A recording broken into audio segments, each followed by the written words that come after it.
परेशानियों का दुख ये सब काटना पड़ता है।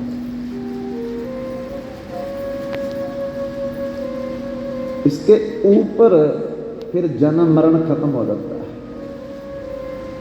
इस ब्रह्मालोक के ऊपर सिद्ध लोक है, फिर ज्योतिर्मय लोक है, फिर उसके ऊपर शिव लोक है, भगवान शंकर का लोक है। भगवान शंकर की भक्ति करने वाले भगवान के गानों बन करके भगवान शंकर की सेवा में रहते हैं वहां। फिर शिव लोक से ऊपर वैकुंठ लोक है। एक वैकुंठ नहीं, अनंत वैकुंठ। आज तक भगवान के जितने अवतार हुए हैं उतने लोग हैं।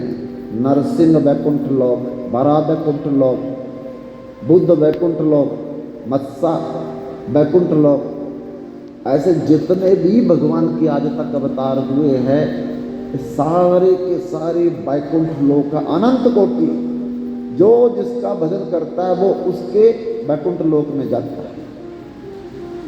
उसके ऊपर भगवान राम का लोक है। सीता, राम, बाकी सब उनकी सेवा करते हैं, उनकी लीला में अपना योगदान करते हैं। उसे अयोध्या लोक कहते हैं। उसके ऊपर फिर मथुरा लोक है, जहाँ देवकी, वासुदेव और श्री कृष्ण की जन्म लीला होती है। फिर इसके ऊपर द्वारकापुरी है, जहाँ भगवान द्वारकाधीश तथा 16,108 महारानियाँ भगवान की लिप्त रहती है वहाँ।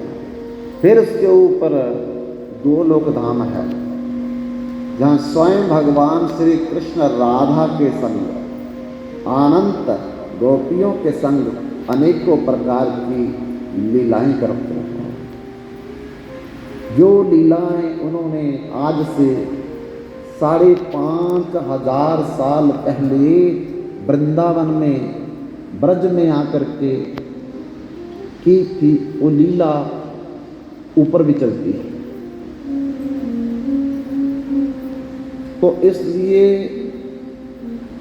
जिसने अपना पिंड का दान भगवान की सेवा में किया है उसको फिर पिंड दान लेने की जरूरत नहीं रहती। उसको फिर पुत्र है तब भी ठीक है, नहीं है तब भी ठीक है, कोई चिंता नहीं। विवाह हो गया बहुत अच्छी बात है, नहीं हुआ तब भी कोई बात नहीं। इसलिए जिस व्यक्ति ने भजन नहीं किया है, जिस व्यक्ति ने भगवान का सत्संग नहीं सुना है, जिस व्यक्ति ने भगवान की कथा की महिमा को नहीं जाना है, वो अभी भी दुख पाएगा और मरने के बाद भी दुख पाएगा। भगवान की कथा की महिमा कहाँ कहाँ तक कहा जाए। उस दिन पहले मैं सुना रहा था आपको सत्संग का लाभ क्या है। कि देव ऋषि नारद भगवान नारायण के पास पहुंचे ये पूछने के लिए कि सत्संग की महिमा क्या है। भगवान ने कहा बद्रीनाथ चले जाओ, वहां एक गिरगिट जानवर के पास जाकर के पूछना, तुम्हें सत्संग की महिमा का पता चलेगा। नारद जी वहां पहुंचते, गिरगिट को पूछा सत्संग की महिमा क्या है, तुरंत शरीर छोड़ दिया उसने।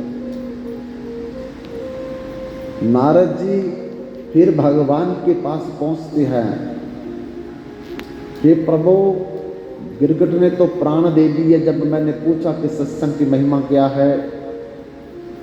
तब भगवान कहते कि तुम अब काशी में चले जाओ और वहां एक तोता मिलेगा, उस तोते से पूछना सत्संग का लाभ क्या है। नारद जी उस तोते के पास चले गए, पूछा, तोते ने भी प्राण दे दिए। फिर नारद जी भगवान के पास आए कि तोते ने भी प्राण दे दिए, बताया नहीं मेरे को कि सत्संग का फायदा क्या है। तब भगवान ने कहा वृंदावन में चले जाओ, जमुना के किनारे केसी घाट के पास एक गैया ने बछड़े को जन्म दिया है, उससे पूछना। नारद जी वृंदावन जमुना के किनारे केसी घाट, गाय ने बछड़े को जन्म दिया था, उससे पूछा, उस बछड़े ने भी प्राण दे दिया। अब नारद जी फिर भगवान के पास पहुंचे और प्रार्थना की कि प्रभु, जिसको पूछता हूं अपना शरीर छोड़ देता है, लेकिन सत्संग की महिमा कोई नहीं बताता। भगवान ने कहा कि अब तुम ऐसा करो, मगध देश के राजा के घर में एक पुत्र ने जन्म लिया, उससे जाकर के पूछो आप कि सत्संग का लाभ क्या है। अब नारद जी तो घबरा गए, डर गए कि गिरगिट का कोई मां बाप पूछने वाला नहीं था, इसलिए तो बच गए। तोते का भी कोई परिवार वाला नहीं था तो बच गए। बछड़े का भी कोई आगे पीछे पूछने वाला था नहीं तो बच गए। अब राजा के पुत्र को जाकर के पूछेंगे, प्राण दे दिए तो राजा हमको सूली पे चढ़ा देगा, बचना मुश्किल है।